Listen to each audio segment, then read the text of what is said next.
The year is 1986. What a year for amazing music. We got them right here, so don't go anywhere.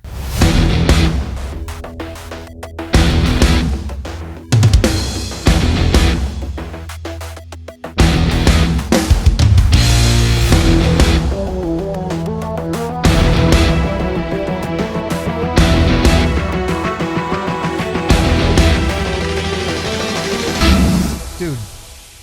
20 records from 1986, all fire. How is that possible? Man, it could be 50.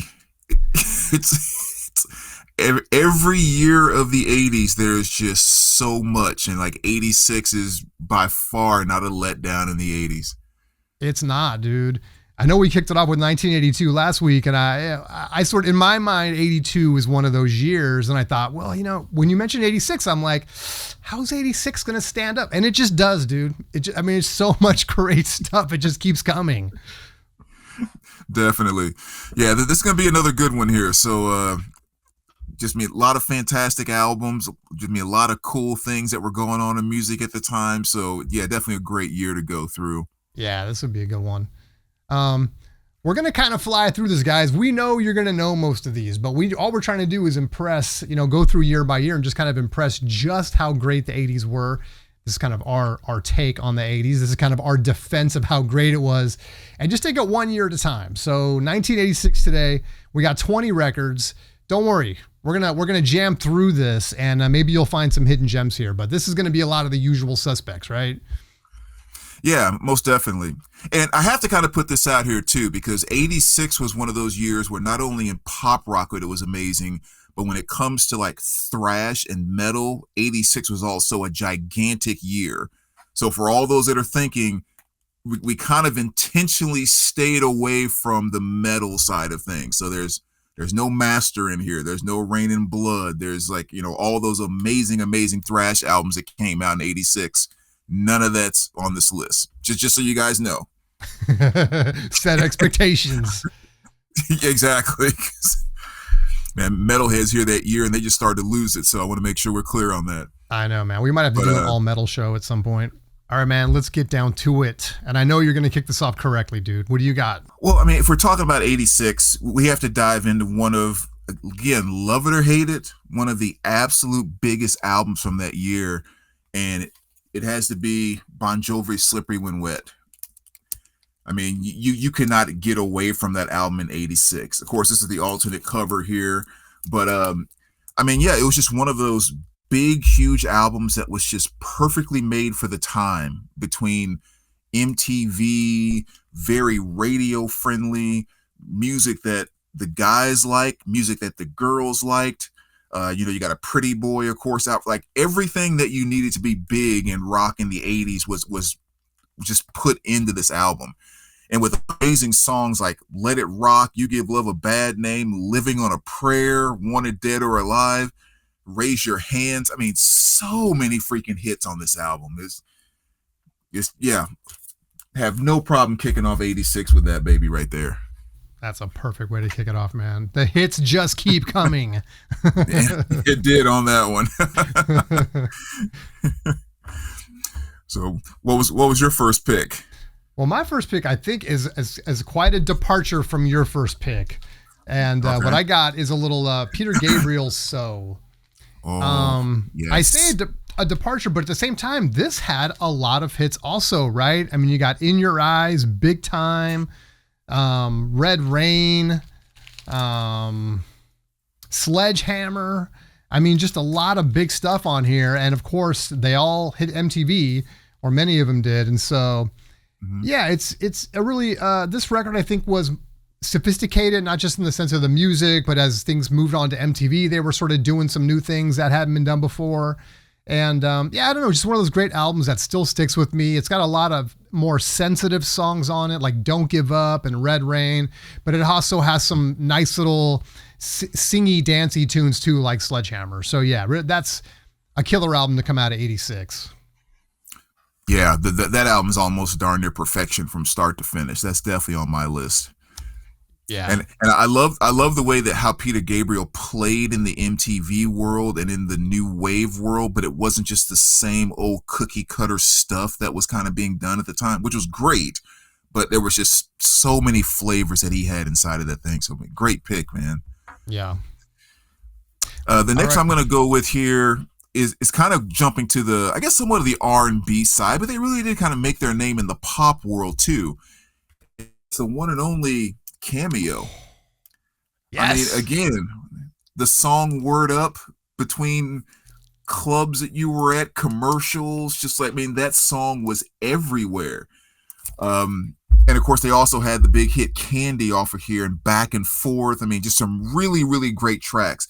So they had been a band that had been around for a quite some time, like going back into the 70s, and has amazing, early kind of funk pop stuff and just very creative stuff going into the 80s. But I think this was definitely their pinnacle of, overall success.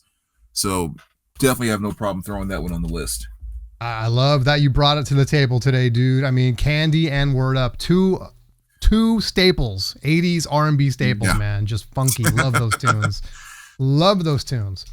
Okay. Yeah. Next up for me is going to be a little album. Now, I love this band, Susie and the Banshees, and I have a lot of her stuff. This is Tinderbox. This is her 1986 offering. I don't know if I would call this her best record, but it does have one of the big hits on here is Cities in Dust, and that is a really great song. It's got some other stuff to kind of go along with it. I don't know, there's some diversity on here. There's some slower stuff. There's some faster stuff, which isn't a bad thing.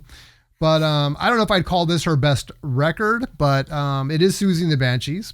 She did put out a record in 86. And, I wouldn't say I would start here for those that haven't really heard Susie. But if you got a little experience with her stuff, I'd say, yeah, throw it on the turntable, man. A little Tinderbox, Susie. Nice. All right, and I'm going to swing kind of another direction here too. Now, one thing I should say, I mean, this is 1986 that we're doing, so of course, any metalheads that are listening to this know just how big and huge, the thrash metal scene was in '86. Like some of the most legendary albums of all time, as far as metal came out in '86. We're kind of staying away from that a little bit, right? So that's why you're not going to hear those albums on this list. But I'm also kind of dabbling around in that a little bit because I am going to throw Iron Maiden Somewhere in Time out there. This is one that definitely makes my 86 list. It was really kind of my first introduction to Iron Maiden, but besides Run to the Hills that you saw on MTV all the time. But I think I'm kind of throwing this on there because it's Maiden and all of that good stuff. But it's a very, very accessible album for anyone who had not heard Maiden at the time. With songs like Stranger in a Strange Land or Wasted Years and stuff like that. Melody friendly, easy to kind of grab on.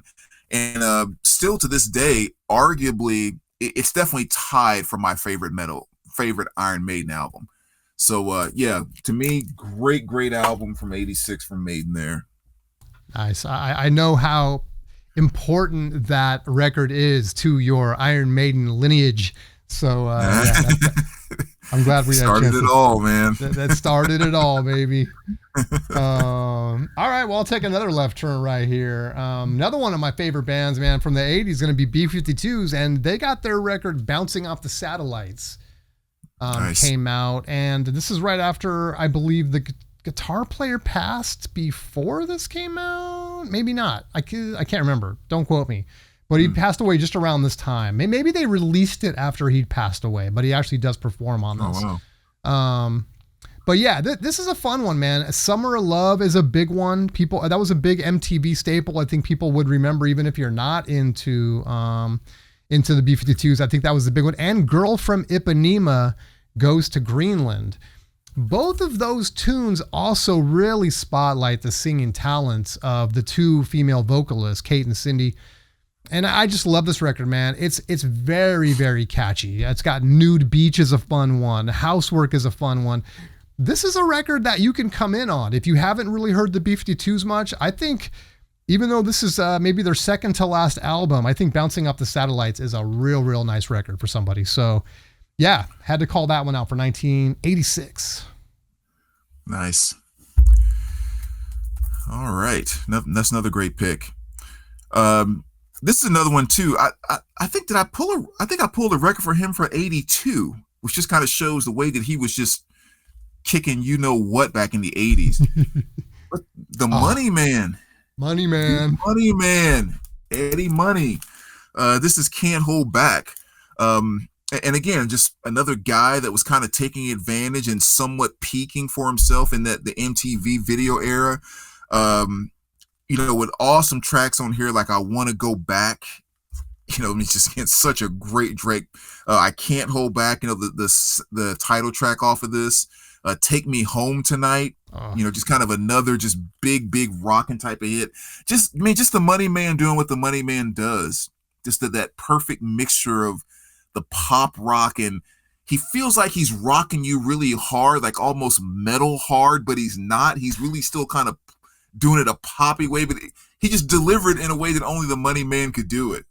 So again, I have no problem throwing that on my 86 list. Oh yeah, dude. I fully endorse your Money Man love, dude. And I'm always happy when you bring him up because he's the man, dude. He's too underrated, man. He deserves to show up on these lists. No kidding. All right. Next one for me is probably a record that really, I think it was a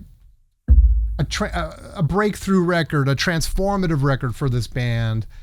And I'm talking about Depeche Mode, and we got Black Celebration. Oh. And I know your love for this record too, dude. And to me, this is really kind of the one where they kind of become who they were going to be. We got Black Celebration, we got Music for the Masses, then we're breaking into like Violator and stuff, where they would just really hit it big. But this was kind of, to me, that first step in kind of that whole deal where they were going to go. And, great stuff on here. Black Celebration, Flies on the Windscreen, A Question of Lust, A Question of Time. It really, every song is an awesome track on here. And they got a lot of great singles off this one as well. So yeah, Depeche Mode, Black Celebration, 1986. Hard to believe, man. 86. You start thinking about how some of these records we're talking about were like coming out all at the same time. And it's kind of crazy. So yeah, got to give Depeche some love. Yeah, that's an awesome one, man. I totally would have picked that, but I knew you would have it on your list. Thank you. This is one. That's the album where Depeche went from being boys to men, kind of thing. It's just like it got deep, it got intense, it got just like they grew up, kind of thing. Even with all the awesome stuff they had before that. So it's so true. Great pick. So true. Great pick. All right, the next one I'm going with, which is someone I think that everyone knows him and associates him with the 80s, but sometimes I don't think he gets the credit that he actually deserves because it was kind of such a mainstream type of thing. But my boy, Billy Ocean. Ooh. I mean, he had a couple of bangers that he laid down in the 80s between Suddenly, that album, and then Love Zone. I mean, again, you know his name and you know the melody of his songs in your head because he was so freaking big. I do love Suddenly a little more than this album, but still, it's, when the going gets tough was such a big hit from the Jewel of the Nile movie. Love Zone, again, just the smoothness of that bass guitar delivery and just kind of going with the smoothness of his vocals. There'll Be Sad Songs, Love Is Forever. Again, another one of those albums that even if you hated it, you could not escape it back in the 80s. So again, Billy was on top of his game back in 86 with that one. He's another one. And I know a lot of, time goes by and some bands, some songs fall out of favor for whatever reason. Maybe they were overplayed. Other stuff maybe rises to the top. Just trends, maybe their music is not as doesn't grab people as much these days. But Billy Ocean is a dude that needs to be remembered and heard because there's just so many great hits. And I can't believe how many you just named, dude. And on the other one that you did for 82, so many great ones. He's a guy that deserves all the flowers. Yeah. All right. Here's another one that I know you passed on just for me. Yeah, I know whatever I say about this, I'm speaking for you because I already know your love for it. But Van Halen 5150. And I know this is a titan, for 1986. This is the first time we hear Sammy Hagar on a Van Halen record. Why Can't This Be Love? Dreams. And I'm sure a ton more you could name. And this is kind of when Van Halen went from Ain't Talking About Love to Why Can't This Be Love? So it kind of went from that whole sexy kind of David Lee Roth to, I don't know, more kind of sensitive love tunes, coming out of Sammy Hagar, but no less rockin'. So yeah, 5150, dude. I mean, come on, what an album. Dude, I honestly have to say that's probably at the top of my list for 86. Yeah. That album is just every single song on it. Sammy was the perfect transition to what Eddie was starting to do with the synthesizers and all of that, which kind of kicked in 1984 and all that type of stuff. And I still say to this day, song for song, that is my favorite Van Halen album. Yeah. And it's in no way a bash with, the Dave, because I can't live without either one. I can't live without Roth Hagar, and I can't live without Sammy Hagar. I mean, they both were just two completely different beasts that nobody else could do what they did. And just amazing. One of the few times a band replaces a lead singer and just keeps on trucking. I mean, it's unbelievable. Yeah. And even on the flip side, like I said, when I saw them on the Truth Tour, when Roth came back, and I know I've told this story a bunch of times. I won't say it specifically, but it was like you go to that show and it was just like hit after hit after hit after hit after hit, and you leave going, that was one of the best shows I've ever been to. And oh my God, I just realized they didn't play a single Sammy song. It was just all Roth. That's how broad their catalog is. That's insane to have that many good albums. It's all day long. All day long. Absolutely. All right. Let's flip the script a little bit because, I mean, obviously, I think hip hop was doing big in the 80s as well. So I want to kind of make sure to give some love there. So one that I'll definitely kind of put on my list is going to be Houdini, Back to Black. Shout out Houdini. I mean, again, yes, very much so. And one of the main reasons I had to go to this one was because the song Funky Beat off of here. Like, there was some other great stuff too, like One Love and a few other things. But Funky Beat was just, I mean, to this day, it's one of those songs that comes on when I'm shuffling in my car or whatever. And it's just like, I lose my freaking mind to it, man. It's such an upbeat, like groovy, almost like a party kind of rap song. But I don't know. It was just Houdini doing what made the mid 80s rap and hip hop so magical. So yeah, this easily goes on my 86 list as a significant album from that time. Love that one. I love it. Couldn't have said it better, man. My love for Houdini runs deep. Well, heck, I'll jump ahead a little bit too, since you went hip hop. Another one, fire album that came out in 1986. How about Run DMC? Oh, heck yes. And of course, we're talking about Raising Hell right here. And damn, dude. I mean, you got Peter Piper Picked Peppers. You got It's Tricky. You got My Adidas. My Adidas, which I showed on camera. I won't break them out this time. They're a little dirty right now. But Walk This Way, of course, made it. I mean, it just goes on and on and on. Run DMC, one of the biggest band, early hip hop. I mean, it was guys like Houdini and Run DMC and LL Cool J and those guys that laid the foundation for the Fat Boys and stuff. So yeah, man, this is a great album. I mean, if you only had one Run DMC, man, I mean, if you like to go a little deeper, there's a lot of good ones. The few those early good ones I really love. But start here. I think Raising Hell is a really fantastic record. 1986. Yeah. I played the heck out of that thing back in high school. Such a great on the one. cassette deck, I bet. Heck yeah. Oh yeah. The 2-punch 12s in the trunk. All right, the next one I'm going to go with is this is actually one that I did like back in the time, but it definitely grew on me more and more and more as the years went by and the more I listened to it. And it's going to be Prince's Parade. Nice. Which I think for maybe people that aren't hardcore Prince fans, it might be one that got a little bit left behind for them. Again, for those that aren't really big Prince fans, because most mediocre Prince fans, or let's say lukewarm Prince fans, they all know Purple Rain and could probably tell you most of the songs on that. They all know 1999 and Little Red Corvette. But kind of after Purple Rain, some may think he kind of fell off a little bit, but this album definitely, is one that was absolutely fantastic. And I'm saying that beyond the fact that, of course, Kiss is on here. So that was a huge song that, again, you couldn't get away from it no matter what you tried. Mm-hmm. But it's some of the other cuts that I think never really had the popularity as Kiss, but almost deserve it more than Kiss it, in my opinion. Stuff like Mountains, for example, amazing song. But the one always referenced the most off of this is the song Sometimes It Snows in April. It's just, in my opinion, especially the first 90 seconds of the song and through the first verse, is probably the most beautiful thing I think Prince ever wrote.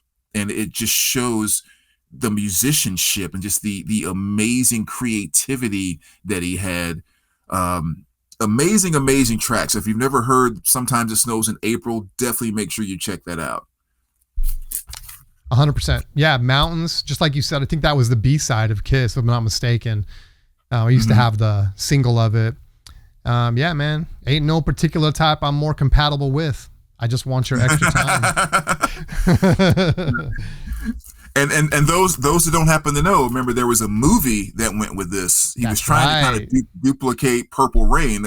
Under the Cherry Moon was the movie that this was basically the, I guess, soundtrack to. Which I need to refresh my memory on. I mean, Purple Rain I saw recently and really enjoyed it too when I watched it within the last couple of years. But that is one that is, deep in the memory banks. I need to pull that one out again. All right, next up for me. Well, heck, man, you just talked about the Prince. Let's talk about the Princess. A little Madonna right there, baby. And True Blue. And I've said it before, this really is probably my favorite Madonna album.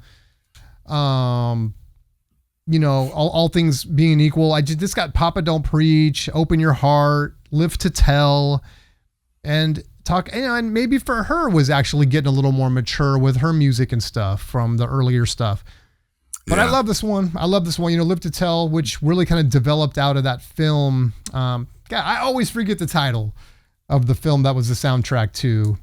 But I guess they developed for the music first for that. And then she took it and kind of tweaked it and added lyrics and different things. And I went back and watched that movie again. And I mean, that's like the only song that plays in that movie, dude. It's like every time they have some music, it's like a slower version. It's a faster version. They take a little piece out of this, a little piece. It's like the whole movie is that song. And anyway, it's really cool. Great album. So a little Madonna right there. True Blue. Love this one. So had to give Madonna some love. Yeah, definitely agree on that one. All right, we got 3 more here. I'm gonna save my very best one for last, or at least in my mind, my number one pick for last.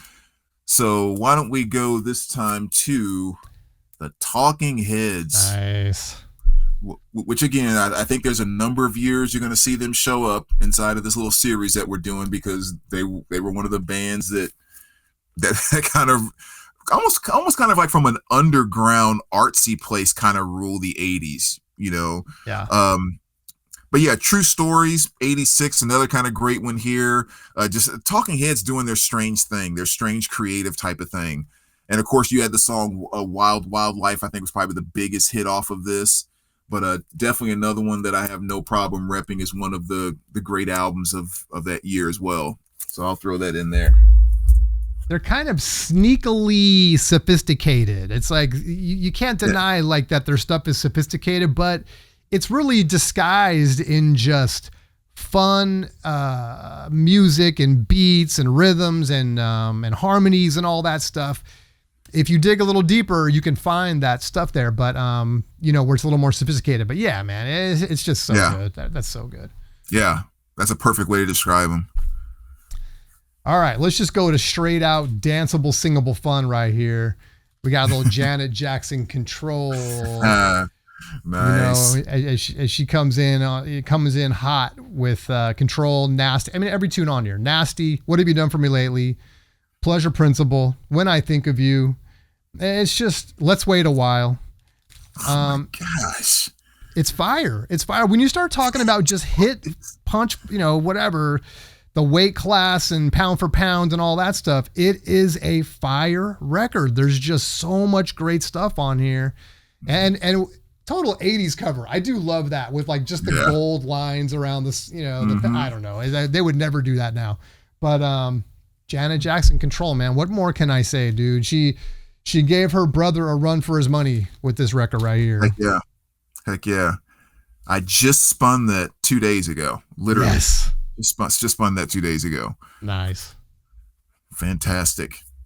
All right, last two here. So, and again, I'm going to kind of play around on that metal line. Like I said, I wasn't really going into the Master of Puppets and Reign of Blood and all that stuff, but I can still play around on the edge with Ozzy Osbourne's Ultimate Sin. Nice. Because, yes, metal, Ozzy, Sabbath, and all of that, but, I mean, he was one of the most true popish metal dudes out there, and I guess because he was Ozzy from Black Sabbath, he was allowed to get away with it, which is perfectly fine with me, because I don't get into all of that crap about keeping it real and like that type of BS. Mm-hmm. I mean, I always think about the video Shot in the Dark, of course, off of here, which he's wearing like the white and gray sparkly thing when he comes down on stage or whatever. It's like it's so 80s whatever, but like he just never seemed to catch grief for it, that he wasn't wearing blue jeans and then all that kind of stuff. But yeah, really, really fantastic album. Definitely Ozzy doing the amazing stuff he was doing in the 80s. And again, Shot in the Dark is one of the early songs I remember hearing by Ozzy, just completely blew my mind, man. I always talk about that guy, Jimmy Morrison, the guy that used to always bring the boom box on the bus. Always smelled like he hadn't taken a bath in like 3 days or 4 days, and he had the long hair and the bandanas wrapped around his legs and all that kind of stuff. But man, Billy was going to give you good music, and he introduced us to so much stuff. And first time I ever heard Shot in the Dark, he was playing it on the bus, and I was like, dude, what is that? So the only guy on the bus you're going to put up with some funky body odor is the guy holding the boombox. Exactly. And then the guy that's playing Judas Priest and Ozzy Osbourne, and then just as quick is going to play The Outfield and Survivor, and like if it rang good in his ears, he was playing it. He liked good music, period. Hell yeah.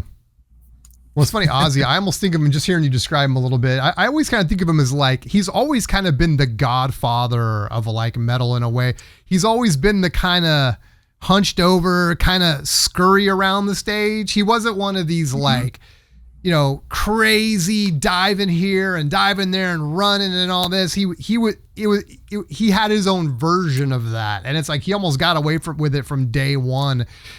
He was kind of like I don't know. He was like that. He was always the dad kind of figure. I always look at him as, you know what I mean? As opposed to like some of these bands, the young cats that are like in super good shape, and they're like, Eddie Vedder climbing all over the stage and stuff. It's like, right. He would just do it his way, man. And you're right. He got away with a lot because of it, I think. Yeah.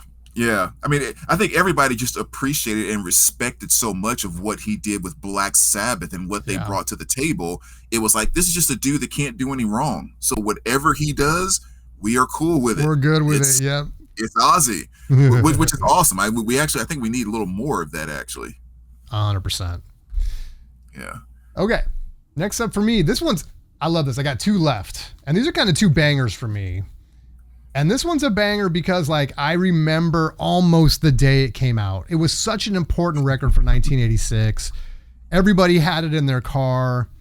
And people would bring it to class. I remember drawing this because I was like the class artist, and people would always bring me pictures out of magazines or, taped covers or whatever. And this was one I remember drawing. And it's the Beastie Boys, License to Ill, baby. Oh yeah. License to Ill, baby. I mean, it's just it was as big as you could get in terms of infiltrating the consciousness of young people, man. It was just like you had to have it. It was all over MTV. It was all over the radio. It was so appealing to a fault if you because they had to really break away from that image of being the punks and stuff, and that college kind of whatever punks and everything, but man, they got it done with this first record. And yeah, they went on to do some even more amazing things, but it all started right here, man. License to Ill, Brass Monkey, you got to fight for your right to party. I mean, it's just, come on, everybody knows it. It doesn't matter who you are. If you were there, you remember those tunes. So yeah. B-Boys. Yeah. Awesome album, man. Great pick. The one thing I remember so vividly about that particular album, that at least looking back on it now, it shows me how amazing it was when I was growing up in the suburbs of Central Missouri, and my friends were metalheads. We would play that tape all the time, and it was all Brass Monkey, You Gotta Fight. But then when I went a state over to visit family, where my cousin, who lived in the projects on the east side of, like, the bad side of town, so to speak, no, she didn't want, she refused to play any of that party, but we'll play Paul Revere all night long. I knew you were going to say Paul Revere. Yep. Yeah. And it was like two completely separate worlds, and they both embraced that tape to where that song, yes, that song, yes, that song, yes, no, no, no. And then it was like the flip side when you went to the, which to me, that just says something special about what they did on that album that really deserves its credit, Yep. 100%. Yeah. All right, so I'm down to my last one. I decided to save my best for last because as soon as we thought about this year, this was the first album that came to mind. And I mean, I won't even waste time kind of setting it up. Oh, freaking Genesis, Invisible Touch. I mean, this album it plays like a greatest hits album, So Phil Collins had kind of taken the helm, with Peter Gabriel left, and the first couple of albums with him was fantastic, but I feel like they found the perfection here. I feel like here they found, or it was at one moment where the thing that was going to make Phil an amazing solo artist showed up here, and the thing that made Genesis awesome showed up here, and it was like the perfect moment of a crossroad. Mm-hmm. Because again, the way that Phil delivered vocally was just really, really the development that we were going to find with all the amazing stuff he did. But, Invisible Touch, Tonight, Land of Confusion, Into Deep, Throwing It All Away. I mean, just banger after banger after banger. And I play this album so much, it's like I'm going to have to get a new copy sooner or later because this thing is definitely going to get played out. But Genesis, Invisible Touch, that's going to be, at least as of today, that's going to be the pinnacle for me of 86. I love it, dude. Early Phil Collins, Genesis, when he was starting his solo career, but he still was doing those Genesis records like that one and Abacab and stuff. Those were such a big part of my life during those years, dude. Those early 80s years. He was a hit-making machine. He was an incredible musician because, at least I know on some of that stuff, he played all the instruments, on the albums and stuff. And so, including the horns and everything, and just, such a great album, dude.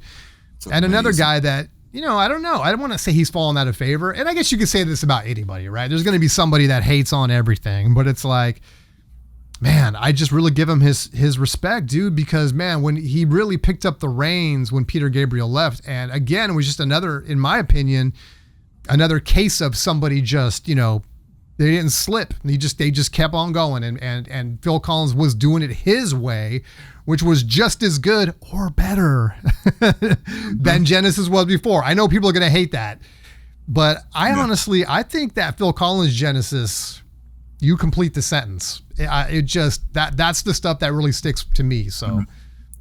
Yeah, I mean, I have all of her studio albums, but if you're going to force me to sit down and listen to like Genesis after Genesis after Genesis after Genesis, I'm leaning towards the Phil Collins stuff. Yeah. I mean, it's more accessible. It is more radio friendly. It's more catchy. It's more all those type of things. I mean, with some of the stuff with Gabriel, they really were kind of getting out there in their creativity. Mm-hmm. But for me, it's almost like I have to be in the mood to want to go grab Tales or something like that. Whereas with something like Invisible Touch, it's just, I need some music playing in here. Invisible Touch, when we're off and rolling. Hell yeah. Well, and that's a case where, just to kind of maybe cap it off, and I'll go into my last album of 1986, is like where both leaders went on to have solo careers that were really even more bigger than what they did together. I think they really needed to kind of go on their own. And we talked about we're at the very top of the show. And Phil Collins, of course, has had some incredible stuff. And it's almost like they just needed to go out on their own, man. Yeah. And that's not even talking about Mike and the Mechanics. And everything that band did was like the right thing at the right time. It seemed like, perfect long-term career for those guys. Yeah, it's crazy. Yeah. All right. Last one for me. And this might be a little bit cheating because this is a singles record. This is kind of a greatest hits, I guess you could call it. But it was so important to this year that I had to call it out. And this is going to be Standing on a Beach by The Cure, the singles. And it has all the early stuff, anything, pre-86. So you got, Boys Don't Cry, Jumping Someone Else's Train, A Forest, which most people, if you're just casual Cure fan, A Forest, Hanging Garden, Let's Go to Bed, The Walk, Love Cats, Caterpillar, In Between Days, Close to Me, and that's not even all of them, but nice. This was such a cool, I had the cassette tape, and I remember the story I have is we went on like a little vacation growing up in California. My mom loved going to Mendocino County, Mendocino and the Redwood Forest right there. And I remember one of the first times that she took me, I would have been like 13 or 14 when this record came out. And of course, like we did back in the 80s, I was just sitting in the back of the truck with the cab cover on the back or whatever, and just no seatbelt, no anything. But I had my little boom box and I had this tape. And I listened to it all the way from the Bay Area to to Mendocino and back, and all the time when I was there and stuff. So yeah, I probably played it 20 times during that little excursion. And so anyway, it stands out in my mind for that. And it was before I would have started really getting into the Cure and then starting to collect their back catalog and stuff. And they started to come out with the stuff, into the late 80s.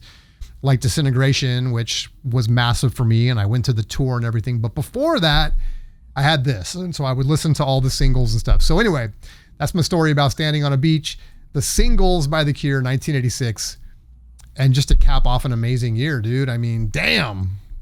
Man, another one, man. Another absolute awesome year. Woo. God, the 80s were so good. 80s were so good. I mean, come on. So we're kind of jumping around, guys. We have to not to go, straight through the 80s. So we're going to torture you a little bit by we did 82 first, and then now we did 86. But who knows? I don't know. Do you have any ideas for next week, dude? Yeah. See, usually I think of one album, and then that album makes me think about that year. Yeah. But maybe we just ought to, just pull one out of the hat. Just like right now, what's the first year that comes to mind for you right now? Don't even think about it. Let's jump back a little bit. Maybe 81. Okay. 81 it is. We'll go back and forth a little. All right. I'm sure we'll find a million albums there as well. Yeah. And you guys too, I'm sure you have a million. I should have said at the top of the show, but you guys know the drill. Like, please leave a comment with the stuff that we left out. Do you identify with these? Do you hate some of these records? Do you hate 1986? Do you love 1986? Which you should. That's the right answer. But yeah, let us know what years do you want to see. I think we'll do 81 next, but you guys tell us, which years would you like to see? Because there's just so much great stuff coming out of the 80s, and we always talk about it, but look, we just break it down 1 year at a time now, and just I'm even blown away seeing the stacks of records just each year. When you really look at it that way and you just say, boom, this was 1986, it's just mind-blowing. Yeah, it is. Totally is. Yeah, another great one, man. Another great one, dude. This was fun, man. Dude. All right, guys. I hope you guys have as much fun as we do on these. Also, if you're watching this on YouTube, go check us out on Instagram, because, I do little short versions of this stuff, and you guys can catch it there where we get to add the music in. A lot of people want to know, why don't you play music on YouTube? You just get copyright strikes and stuff. So, but when I make the shorts and put them up on Instagram, you get to have the music. So if you need a little refresher, that's kind of cool. And if you're watching this on Instagram, go watch it on YouTube and watch the whole thing. All right, guys, thanks so much for watching, and we will catch you guys next time. Appreciate it, guys.